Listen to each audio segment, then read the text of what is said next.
We are not done yet. I got more data mines, guys. If you missed the last video, I'll have the link in the description below. But we just talked about October's data mine cards because they were all found out, discovered in today's patch. Well, I also have today for you November's data mine cards, which is just crazy.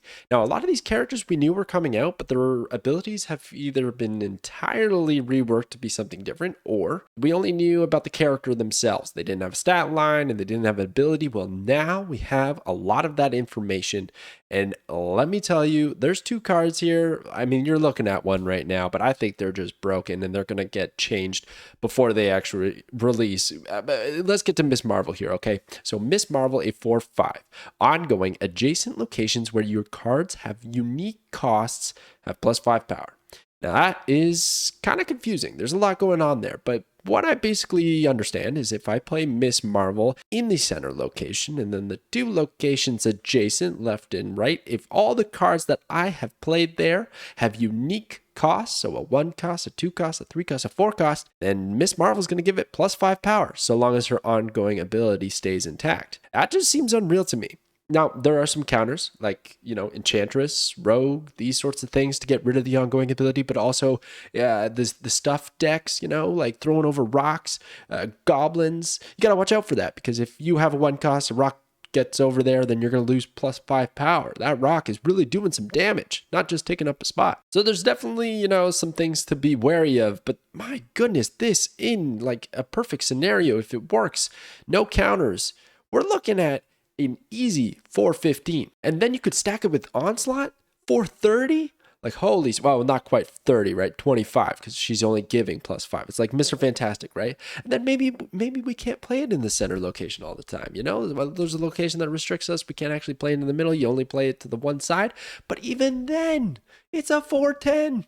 We love 410s. They're everywhere in Marvel Snap, and this one can't even get Shang-Chi'd. So I think there's just so much going for Miss Marvel here. Oh, by the way, all the variants I just realized have her incorrect stat line. I apologize. There's been a lot going on. You're just going to have to roll with it. At least the variants themselves are correct, okay, and the artists, but not the stat lines. 4/5 now, 4/5, which also means that it works with Zabu. Hey, there you go. Another card for this crazy cat to pull off some shenanigans. And then, of course, then you got to watch out, right? You can't put too many 4 costs because you could really only essentially play, well, as many as you want in the middle lane. I guess it doesn't really matter the unique costs, but you can only play 1 on each end, left and right. So you'd have to watch out, but I'm sure it's not too hard. You only want to play 3 probably anyways. It seems pretty good. Another way to stack on this is Mystique.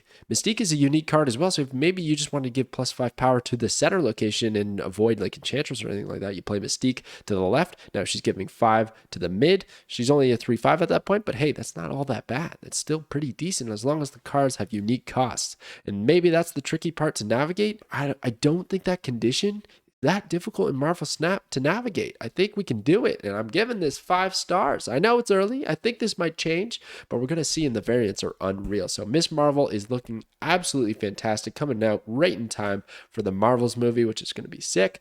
So I'm really excited about this whole theme. It's going to look so good. Also, the variants for this, I'll have the link to the full description of what you're actually getting in November with variants and season pass. Even got the card packs. That's all going to be on snap.fan. So I'll have the link below. But the featured variants are Peach Momoko variants. Like, let's go. That is so sick. What a great decision by Team Second Dinner. So that looks pretty fun.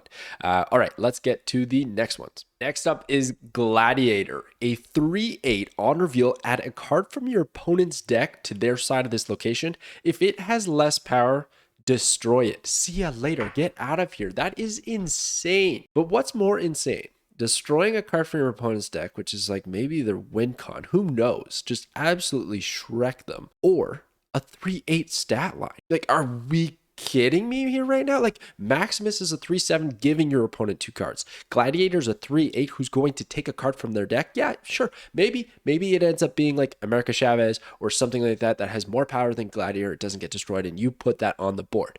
But here's where I have my top synergistic card in Shang-Chi. Easy Easy layup. Literally, Gladiator is just like passing him the ball so that Shang-Chi can dunk on your opponent on like turn 6 or 5, or maybe even on curve on 4, because you just set up that 9 power card or plus power at the opposing location, which your opponent probably didn't have time to set anything up with armor, Cosmo, or anything like that. And bam, you smack them with Shang-Chi. Like, holy smokes, there's just way too much going on here. This is easy 5 stars for me.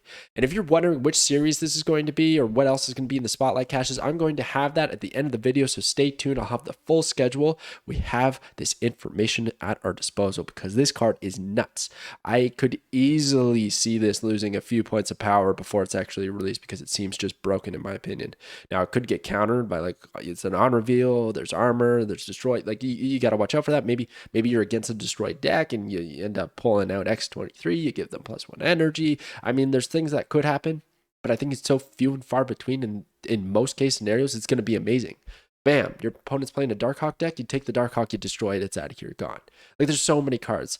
Any of the ongoings, I really doubt that it would check for the ongoing powers. So like a Devil Dino comes out, I'm pretty sure that is getting destroyed. See you later. Like, crazy to me, the amount of value that you get from playing this at turn 3. Turn 3, everybody. Unbelievable. So easy 5 stars. Can't wait for this card to come out, but I am gonna probably early predict that it goes down to 7 or 6 power. Oh, and really quickly, a few other synergies is Forge. You give +3 power to this, it becomes 11, and then like not much is standing in your way. You're probably destroying whatever is on the other side, which actually could lead into maybe a Deadpool null destroy deck, which would be pretty fun. But then another one is Surfer, because it's a 3-cost. It's a 3-cost, everybody. So it can dodge Shang-Chi, and then last turn you play Surfer, it becomes 10 power. You played 3 for 10. Long shenanigans, maybe get it to 12. You destroyed something on your opponent's side of the board. There's so much going for this card. Not to mention, another thing is that you're putting a card on their side of the field, so it's less positions for them to navigate and play cards. Kind of like that Dr. Octopus effect, where like you pull the 4, and now your opponent can't really play there, and you can counter them. You can play Shang-Chi, you can play Enchantress, whatever you need to do to get rid of their cards and disrupt their strategy. So this is just easy 5 stars. This one's actually, I think, better than MS.MARVEL. I could have dropped her maybe a point or so. This one, no brainer for me, 5 stars. Next up is Annihilus. Now, this guy used to be pretty exciting.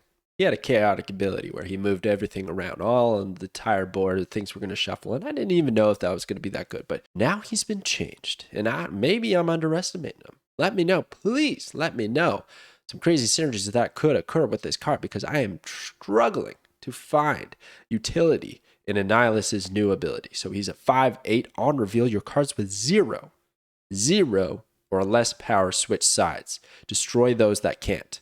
So right away, the Hood, yeah, you give them the Hood, but there's a 2-cost card that can do that in Viper. Mr. Negative maybe, because you don't want to have that negative on the board anymore, but even then, like, I'd rather have a card that actually benefits from being flipped from negative rather than Annihilus. So I don't love that at all. Debris, yeah, okay, got 2 rocks over here that I'd like to get over there, and then they already got the 2 rocks, and now they got 2 rocks at each location. I mean, that could be decent, maybe. But what else? Like, I don't even know. I get that it's like Green Goblin, Hobgoblin tech to get rid of those cards, to put them on the other side. But I was looking at cards with low power, and I basically want them all on my team. They have low power because their effects are good.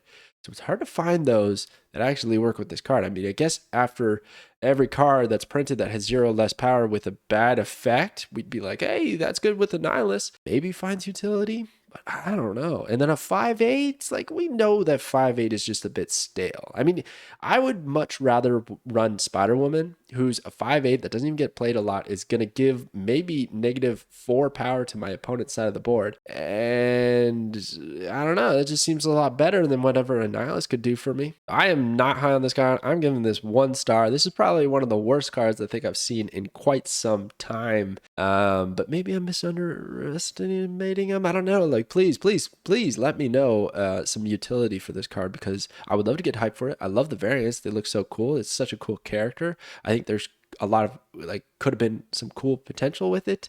Maybe it's actually good if you want to destroy the things. If your opponent's side of the board is filled up, you destroy them and you discount your death. Even that seems just really, really gimmicky. Like I just don't see how you could consistently pull something like that off. So for me, you're in the 1-star department, Annihilus. I apologize. I hope my opinion changes closer to your release. Let's get to the next one. And lastly, we have Martyr. So Martyr is a 2/6. At the end of the game, move to a location that loses you the game, if possible. This is sick. I've seen this come up in the Berryverse a lot with the custom cards. So it's cool to see this actually become a card in the game.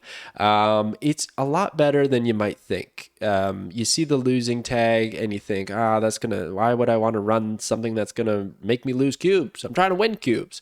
Well, I think basically what you want to do is you just play a lot of cards. If you play a lot of cards, Martyr's not going to have a lot of options to run off to anyways. And even if this card does move everybody, it's 6 power. Like, it's going to be hard for it to find an option to move to lose you the game. It could happen. Bar with no name could be out. You have this out there for some reason. That's going to suck. But then maybe if that happens, you play Viper and you move it over, huh? Yeah, maybe that could be a thing. I actually think that's one of the worst strategies you could do, because the consistency of actually giving your opponent Martyr and them like Martyr actively ruining your opponent and generating a loss doesn't seem very efficient. Doesn't seem like it's going to happen a lot. This is a 2/6. A 2/6. 2/5 in Silk became a very meta dominant card in the last few weeks, last month, you could say.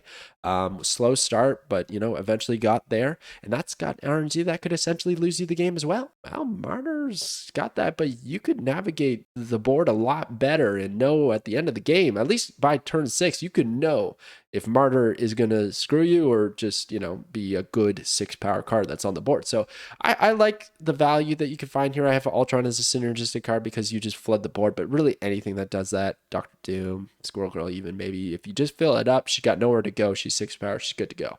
And then another thing is 0. If you just don't want to run the risk of that power or that ability occurring, you just 0 it out. Yeah, I'm pretty excited about this one. I'm giving it 3 though, because it still could possibly lose the game, but honestly, I see more upside than I do downside, and that's why I'm giving it 3 stars. So there we go. Let's check out the full schedule for November as of right now. This is subject to change. It's just Datamines, so anything could happen, but this is what we got. All right, so there we go. This is going to be the schedule for November as of right now. It looks pretty okay. I mean, at least we finally got that Series 4 card there in Martyr. So that, I keep saying that they should have at least one, and I would like to see Series drops come back to make this a lot more feasible. To get the cards that you actually want. But anyways, this is where we're at. Some pretty cool variants here and there. I really like that Loki one. The Mirage one is really cute.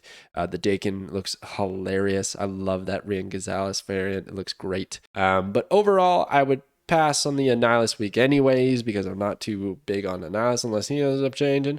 But Gladiator, MS.MARVEL, Martyr, those are probably cards I would look at picking up.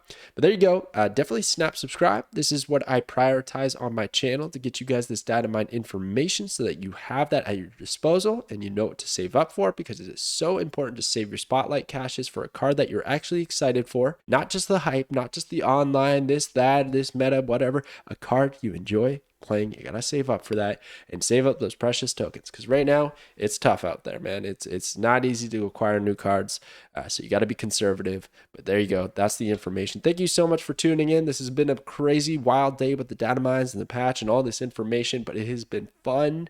I love patch days. They're such a good time. So thank you so much for taking time to watch these videos, and I will catch you guys next time.